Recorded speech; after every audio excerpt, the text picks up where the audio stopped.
The massive cranes loomed against the gray December sky. Their shadows fell across San Francisco Bay as workers swarmed the shipyards below. Each rivet gun hammered a rhythm of defiance. Each welding torch sparked rebellion against impossible odds. This was Richmond, California, in 1943. Here, something unprecedented was happening. America was building ships faster than any nation had ever built anything. Vessels that would carry the hopes of democracy across submarine-infested oceans. Ships that would prove the power of industrial determination over military tradition. But the story begins 2 years earlier. In the cold hours before dawn on December 7, 1941, Japanese planes screamed toward Pearl Harbor. Admiral Isoroku Yamamoto watched from the deck of a distant carrier.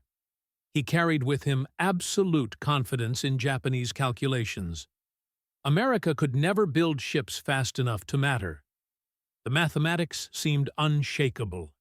Japanese strategists had studied every detail. They knew American shipbuilding capacity down to the last rivet. 8 shipyards could build major naval vessels. The entire merchant fleet consisted of aging relics. Most dated back to the Great War.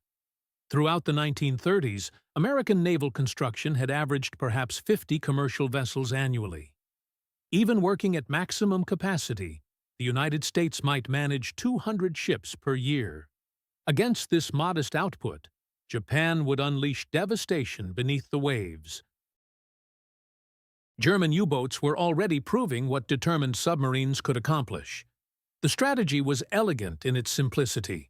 Sink vessels faster than they could be replaced. Eventually, even mighty America would exhaust its capacity for war. Admiral Yamamoto understood American potential better than his colleagues. He had lived in the United States, studied at Harvard, served as naval attaché in Washington. Yet even Yamamoto believed America's greatest weakness lay in its spirit. Americans were soft, accustomed to comfort. They lacked the fierce determination that drove Japanese warriors. They might fight initially with wounded pride, but as casualties mounted and luxuries disappeared, their resolve would crumble. How could such brilliant strategists miscalculate so completely? They had confused America's reluctance for war with inability to wage it effectively. Democratic debate seemed like weakness. Consumer culture appeared to mean softness. Most critically, they failed to grasp the revolutionary potential lurking in American factories. Japanese admirals planned campaigns around traditional naval warfare. Magnificent warships required years to build, decades to replace. Americans were about to reinvent shipbuilding itself. The transformation had already begun. President Franklin Roosevelt watched the Battle of Britain rage across English skies. He understood what many Americans did not yet grasp. Their nation would inevitably enter this global conflict. Britain's survival depended entirely on keeping Atlantic supply lines open. German submarines were strangling the island nation slowly, sinking British merchant vessels faster than they could be replaced. Roosevelt authorized the emergency shipbuilding program in 1940. The initial order seemed modest: 60 cargo vessels for Britain. American shipbuilders confidently assured government officials they could handle the contract easily. Roosevelt had already identified the man who would revolutionize everything. Henry John Kaiser stood just 5 feet 6 inches tall. His vision towered above any industrialist of his generation. Born to poor German immigrants, Kaiser had built an empire through audacity and innovation. His construction companies had tamed rivers with massive dams: Hoover Dam, Grand Coulee, Bonneville. He thought in terms of impossible possibilities rather than traditional limitations. Kaiser examined the British shipbuilding contract differently than experienced maritime builders. He saw opportunity to apply mass production techniques to an industry unchanged since sailing ships. Traditional shipbuilding remained essentially craft industry. Each vessel was built as unique creation, custom fitted by skilled artisans. Workers learned trades through years of apprenticeship. Ships were assembled piece by piece, rivet by rivet. The process typically took 8 to 12 months. Standardization was almost unknown. Kaiser proposed something radical. Build ships like automobiles. Use interchangeable parts and assembly line techniques. Critics dismissed him as a dreamer. What did a dam builder know about ocean-going vessels? How could someone who had never built a ship revolutionize an industry that had existed for centuries? Kaiser had advantages traditional shipbuilders lacked. He thought like a manufacturer, not a craftsman. Where they saw individual ships, he saw production systems. Where they accepted established timelines, he imagined revolutionary efficiency. The ship design Kaiser would mass produce was deliberately unremarkable. Based on a 1930s British cargo vessel, the Liberty ship was nobody's idea of maritime elegance. At 441 feet long and 56 feet wide, it resembled a floating shoebox. Its single steam engine used obsolete designs. It could push through water at just 11 knots, barely faster than a vigorous swimmer. President Roosevelt called it a dreadful-looking object, a real ugly duckling. Naval architects dismissed it as a throwback. It lacked speed, sophistication, and defensive capabilities needed for modern warfare. But ugliness was never the point. The Liberty ship had been designed for one purpose above all others. It could be built quickly, cheaply, and by workers with minimal shipbuilding experience. Kaiser's first challenge was finding a place to build his floating factories. Traditional shipyards were booked solid with naval contracts. Instead, Kaiser chose a site that had never seen a ship larger than a fishing boat: Richmond, California. In December 1940, Richmond was a sleepy town. 23,000 residents surrounded by rolling hills and tidal marshes. When Kaiser's construction crews finished 18 months later, Richmond housed the largest shipbuilding complex in human history. 4 separate shipyards, 27 shipways, facilities that could build 58 ships simultaneously. But shipyards were useless without workers. Kaiser faced a challenge that would have stopped most industrialists cold. He needed to train a workforce of over 100,000 people. Most had never seen the inside of a factory, let alone build something as complex as an ocean-going vessel. The solution Kaiser devised would transform American society itself. Recruiting advertisements appeared in newspapers across the country. Come to California. Good pay. Steady work. A chance to serve your country. The response was overwhelming. Farmers from Oklahoma and Arkansas arrived, displaced by Dust Bowl, seeking new opportunities.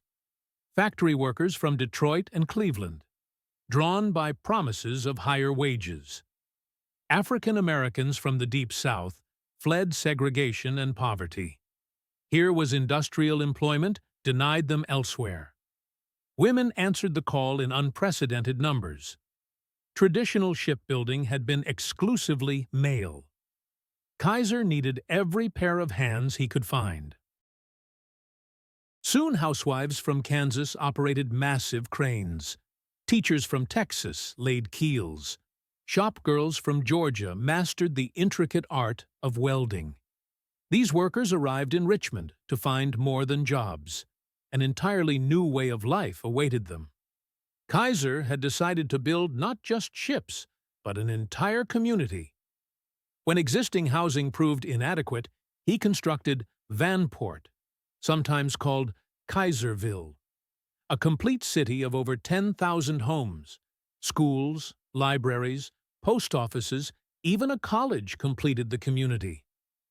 For many workers, particularly African Americans fleeing Jim Crow, this represented genuine opportunity.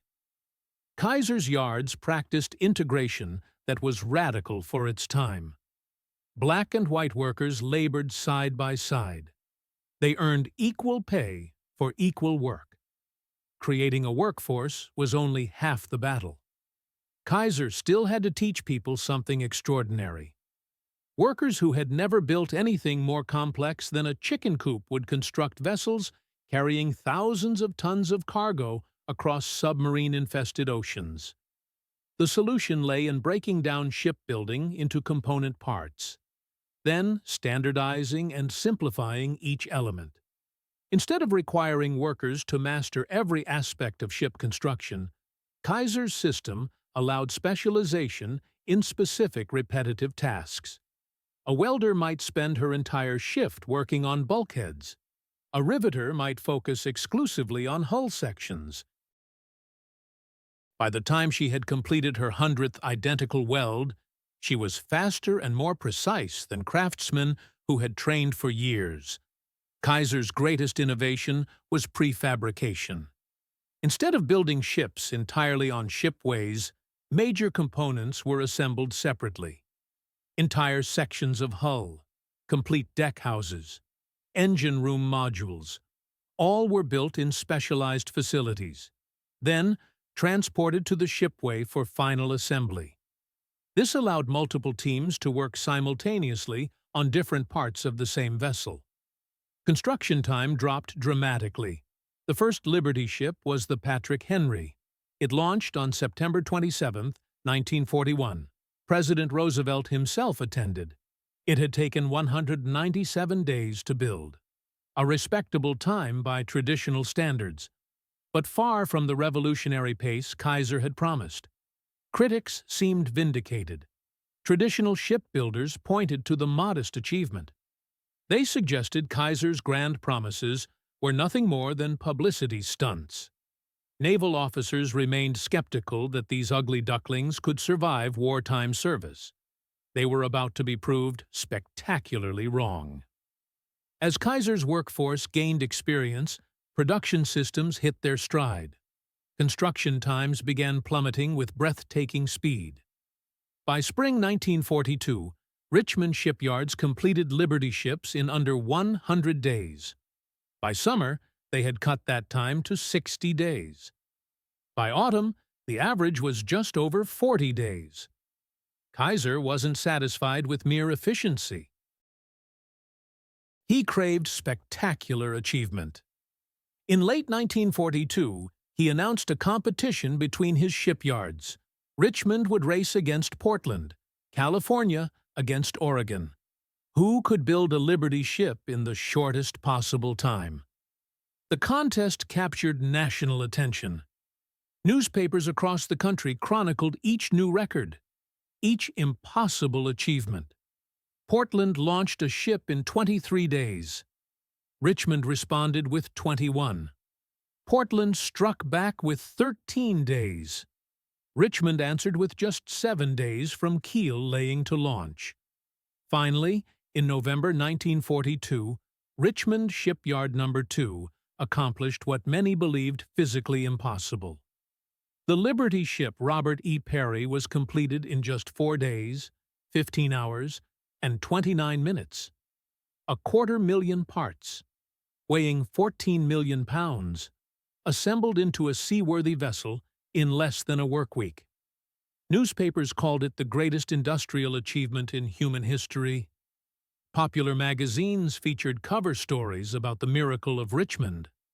Perhaps the most significant reaction came from thousands of miles away, in the war rooms of the Imperial Japanese Navy. For the first time since Pearl Harbor, Japanese naval officers began to worry. They might have miscalculated. Intelligence reports filtered back to Tokyo describing impossible scenes. American shipyards working around the clock, 7 days a week. Vessels launching at a pace that exceeded anything in naval history. Women and minorities building ships with efficiency that surpassed Japan's most experienced shipwrights.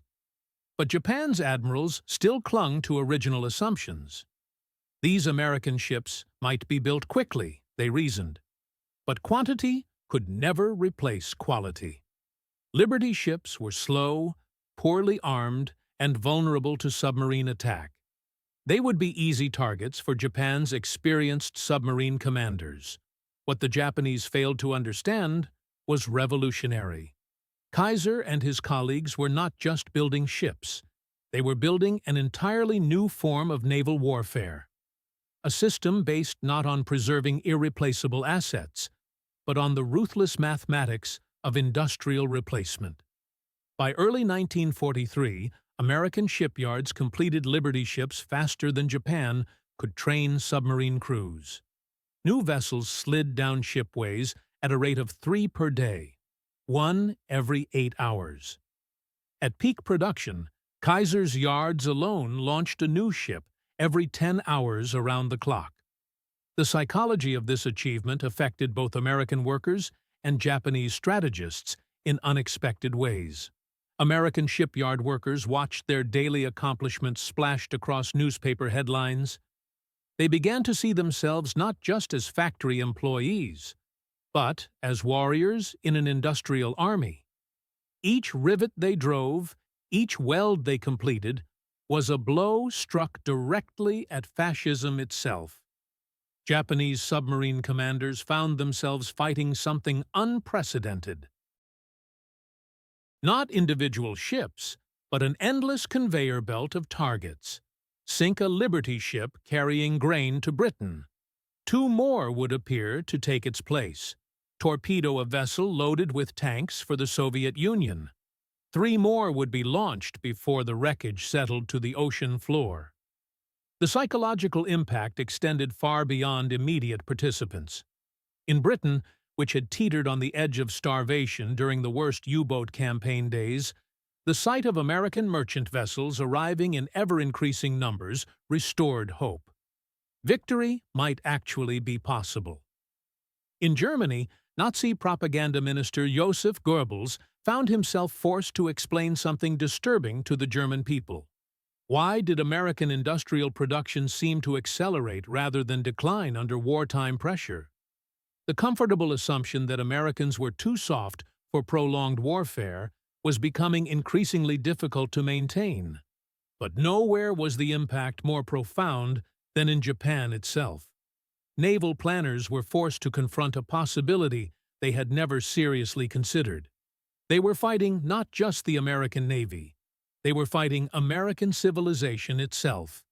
As 1943 progressed, American shipbuilding statistics became impossible to ignore. A few far-sighted Japanese officers began voicing doubts about their nation's strategy. If Americans could build cargo ships in less than a week, they reasoned, what might they accomplish with warships? If housewives and farmers could master complex industrial processes in months, what did that suggest about American adaptability under pressure? These questions would soon be answered in ways that would shake the Japanese empire to its foundations. But first, Kaiser and his colleagues faced an even more complex challenge: how to keep their miracle ships afloat long enough to deliver precious cargo. Building ships, as it turned out, was only the beginning. The first Liberty ship to face combat was not built by Henry Kaiser, but it carried all the hopes and fears of a program critics still dismissed as industrial showmanship. The SS Patrick Henry had left New York Harbor in October 1941, bound for Liverpool with a cargo of steel and machinery. As she pushed through gray Atlantic swells, her civilian crew had no way of knowing they were participants in one of history's greatest experiments in industrial warfare. The question that haunted naval planners on both sides of the Atlantic was brutally simple. Could these mass-produced vessels survive long enough to deliver their cargo? German submarine commanders were veterans of devastating U-boat campaigns that had nearly strangled Britain in the First World War. They were eager to find out. Admiral Karl Dönitz commanded Germany's submarine force. He had studied American shipbuilding reports with the same meticulous attention he devoted to convoy routes and weather patterns. His conclusion was coldly logical. No matter how fast Americans could build ships, concentrated submarine attacks could sink them faster. The mathematics, from Dönitz's perspective, seemed irrefutable. Each German submarine could sink an average of 4 to 6 merchant vessels per patrol. With over 100 U-boats operational by early 1942 and construction of new submarines accelerating rapidly, Germans believed they could achieve what they called tonnage warfare, sink ships faster than they could be replaced. What Dönitz could not foresee was collision with the full force of American industrial determination. Embodied in vessels that looked helpless but carried within their welded hulls the destiny of nations. The first major test came not in the Atlantic, where German submarines prowled in increasingly deadly wolf packs, but in an unexpected corner of the Pacific. On February 11, 1942, the Liberty ship SS Stephen Hopkins found herself alone in the South Atlantic, 600 miles off the coast of Brazil. Her cargo hold was filled with lumber and general supplies. Her deck mounted with a single 4-inch gun and several smaller weapons. By any measure of naval warfare, she was hopelessly outmatched when German silhouettes appeared on the horizon. The German raider Stier approached, a converted merchant vessel bristling with modern naval guns. Her tender Tannenfels accompanied her. Both ships flew false flags and carried firepower that dwarfed anything the Stephen Hopkins could mount. The German commander expected a quick surrender, followed by capture of valuable supplies and destruction of another piece of the Allied logistics network. Instead, he encountered something unthinkable in earlier merchant marines: a crew determined to fight. When the German ships opened fire, Captain Paul Buck ordered his single gun into action. The Stephen Hopkins Naval Armed Guard crew, supplemented by merchant sailors who had never trained for combat, returned fire with desperate precision. For 35 minutes, this unequal duel raged across South Atlantic swells. The Stephen Hopkins was taking terrible damage. Shells had torn through her bridge, killed her captain, started fires that threatened her ammunition stores. But her gun crew, replacing wounded comrades as they fell, continued to fire with accuracy that stunned the German commanders. Their shots found their mark. The Stier, despite her superior armament and professional naval crew, began taking heavy damage. Water poured through holes torn in her hull by the Liberty ship's accurate gunnery. By the time the Stephen Hopkins finally succumbed to overwhelming firepower and sank, she had inflicted mortal wounds on her attacker. The Stier sank later that same day, the only German surface raider destroyed by an American merchant vessel in the entire war. Of the Stephen Hopkins crew of 56, only 19 made it into the ship's life raft. They drifted for 30 days across the Atlantic before reaching the coast of Brazil. Only 15 of these survivors would live to tell their story. But that story, when it reached American newspapers, transformed public perception of both the Liberty ships and their crews. These were not just cargo haulers crewed by civilian sailors seeking steady pay. These were warriors in an industrial war, carrying democracy's supplies to the front lines of freedom. The psychological impact of the Stephen Hopkins action resonated far beyond American shores. In Tokyo, Japanese naval intelligence officers studying the encounter noted something that challenged their fundamental assumptions about American character. The crew of this humble cargo vessel had chosen to fight rather than surrender, even against hopeless odds. If merchant sailors would fight with such determination, Japanese planners wondered, what did this suggest about American military resolve? But the real test of the Liberty ship program would come not in individual heroic actions, but in the grinding mathematics of convoy warfare. By spring 1942, German submarine commanders had developed tactics that seemed almost impossible to counter. Working in coordinated groups called wolf packs, U-boats would position themselves along known convoy routes. When Allied merchant ships approached, submarines would attack simultaneously from multiple directions. Overwhelming escort vessels and slaughtering cargo ships with ruthless efficiency.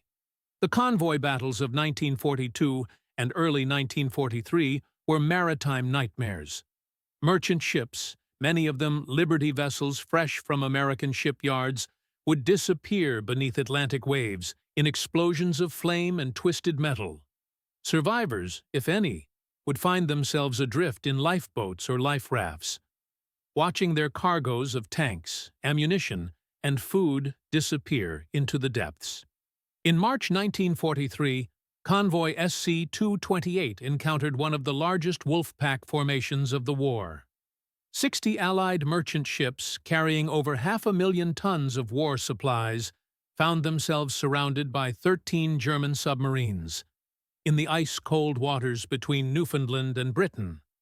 Among the convoy's vessels was the Liberty ship William C. Gorgas, carrying 8,000 tons of general cargo and 900 tons of TNT. Just after midnight on March 11th, a German torpedo struck her amidships. The explosion that followed was visible from ships miles away. But what happened next illustrated both the vulnerabilities and unexpected strengths of the Liberty ship design. The William C. Gorgas sank within minutes, but the 900 tons of TNT in her hold detonated just as she disappeared beneath the waves. The underwater explosion was so massive that it severely damaged the attacking submarine, knocked out its engines, and forced it to abandon its patrol. One Liberty ship, dying, had struck back at her killer. The convoy battle raged for 3 days. When it ended, 12 merchant ships had been sunk, but so had 2 German submarines. More importantly, 48 vessels, most of them Liberty ships, had successfully delivered their cargo to Britain. The mathematics of tonnage warfare were beginning to shift in America's favor. Japanese naval officers monitoring these Atlantic battles through intelligence reports and captured German communications began to recognize a disturbing pattern. American merchant ship losses were indeed heavy, but American shipbuilding production was accelerating even faster than the losses. By summer 1943, American shipyards were launching an average of 3 Liberty ships per day. At peak production, Kaiser's Richmond yards alone were completing a new vessel every 10 hours. The Japanese, who had planned their entire Pacific strategy around the assumption that they could sink ships faster than America could replace them, watched these statistics with growing alarm. Admiral Yamamoto, architect of the Pearl Harbor attack, had warned his colleagues before the war. America possessed industrial capacity that Japan could never match. Now, less than 2 years after Pearl Harbor, his predictions were proving devastatingly accurate. The production numbers told a story that no amount of tactical brilliance could overcome. America launched more vessels in 1943 than Japan built in the entire war. Shipyards turned out tonnage so fast that by autumn 1943, all Allied shipping sunk since 1939 had been replaced. But the Liberty ships were providing more than just replacement tonnage. They were demonstrating an entirely new approach to naval warfare, one based not on the preservation of individual vessels, but on the overwhelming application of industrial mass production. Of the nearly 3,000 Liberty ships built, 200 were lost during World War II to enemy action, weather, and accidents. This represented a survival rate of over 90%, far better than naval experts had predicted for ships built so quickly by inexperienced workers. More importantly, those 200 losses were quickly replaced by new construction. For every Liberty ship that fell victim to submarine attack, 3 more were sliding down American shipways. The psychological warfare aspect of this achievement cannot be overstated. German submarine commanders, who had entered the war expecting to repeat their First World War successes in strangling Allied supply lines, found themselves fighting not individual ships, but an endless conveyor belt of production. Sink a Liberty ship carrying grain to Britain. 2 more would appear in the same convoy. Torpedo a vessel loaded with tanks for the Soviet Union. 3 more would be under construction before the torpedoed ship had settled to the ocean floor. For Japanese naval strategists, the implications were even more disturbing. If Americans could build cargo ships at such unprecedented rates, what would happen when that same industrial capacity was applied to warships? The answer came with devastating clarity during 1943 and 1944. In the 3 years following the Battle of Midway, the Japanese built 6 aircraft carriers. The U.S. built 17. The industrial disparity that Japanese planners had hoped to overcome through superior tactics and fighting spirit was becoming an insurmountable mountain of American production. By 1944, the Liberty ship program had evolved beyond its original cargo-carrying mission. Some vessels were converted into floating aircraft maintenance facilities, supporting B-29 bomber operations against Japan itself. Others were modified to carry larger numbers of heavy trucks needed for European invasions. Still others became hospital ships, ammunition transports, or even primitive helicopter platforms. But perhaps the most significant evolution was in the crews who sailed these vessels. The merchant sailors who manned Liberty ships had developed from reluctant civilians into seasoned veterans of global warfare. 243,000 mariners served in the war. 9,021 perished while serving. A higher proportion killed than any other branch of the U.S. military. Roughly 4% of those who served were killed, a higher casualty rate than that of any American military service during World War II. These men and women, many of whom had never seen an ocean before answering Kaiser's recruitment calls, had become the unsung heroes of Allied victory. They sailed through submarine-infested waters, endured Arctic convoys to Russia, delivered supplies to invasion beaches from Normandy to the Philippines. Their ships, dismissed by critics as ugly ducklings, had become the steel lifeline that connected American factories to global battlefields. Every tank that fought in France had traveled aboard a Liberty ship. Every aircraft that bombed Germany, every ton of food that fed Britain, all had crossed the oceans in these mass-produced vessels or their sister ships.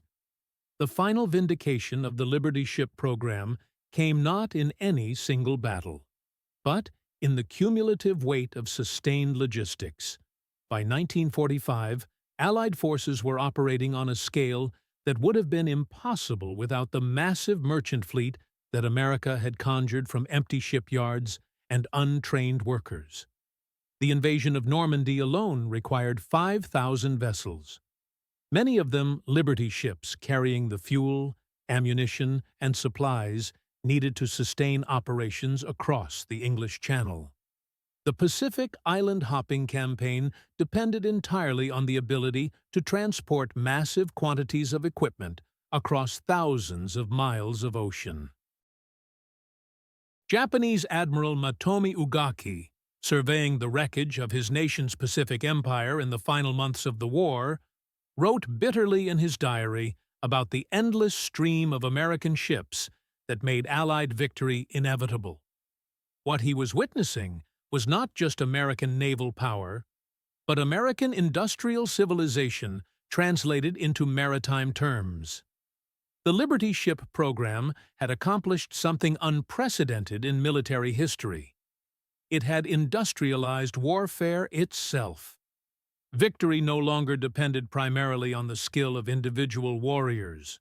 or the brilliance of tactical commanders, but on the ability to produce, transport, and supply modern armies on a global scale. Henry Kaiser, watching from his Richmond shipyards as the last Liberty ships joined the final convoys of the war, could claim credit for one of the most decisive innovations in modern warfare. His ugly ducklings had not won the war through elegance or sophistication, but through the simple, overwhelming application of American industrial might. The Japanese admirals who had laughed at American shipbuilding capacity in 1941 were no longer laughing. Many of them were dead, killed in battles where American numerical superiority had made tactical brilliance irrelevant. Others sat in prisoner of war camps, contemplating the miscalculation that had led their nation into a war against an enemy whose industrial capacity seemed limitless. In the end, the Liberty ships had proved that wars between industrial nations would be won not by the side with the most beautiful weapons, but by the side that could produce the most weapons fastest and keep them supplied with everything needed for victory.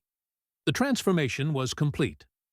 America had entered the war as a reluctant participant with an obsolescent merchant fleet. It emerged as the world's dominant maritime power, with a shipbuilding industry that had produced more tonnage in 4 years than the rest of the world combined. But perhaps the most lasting legacy of the Liberty ship program was not the vessels themselves, most of which were scrapped in the decades after the war, but the demonstration of what American industrial democracy could accomplish when properly motivated. The housewives who learned to weld, the farmers who mastered shipbuilding, the African Americans who found industrial opportunity denied them in peacetime. All had contributed to a collective achievement that changed not just the course of the war, but the nature of warfare itself. In the vast Pacific, where the rising sun flag no longer flew over conquered territories, American supply ships continued their endless journeys. Each voyage carried with it the lesson that Japanese planners had learned too late. Underestimate American determination and industrial capacity at your peril. The Liberty ships had delivered more than cargo. They had delivered victory, one welded seam at a time. The floating shoeboxes had become instruments of destiny, ugly ducklings that had grown into the swans of industrial warfare.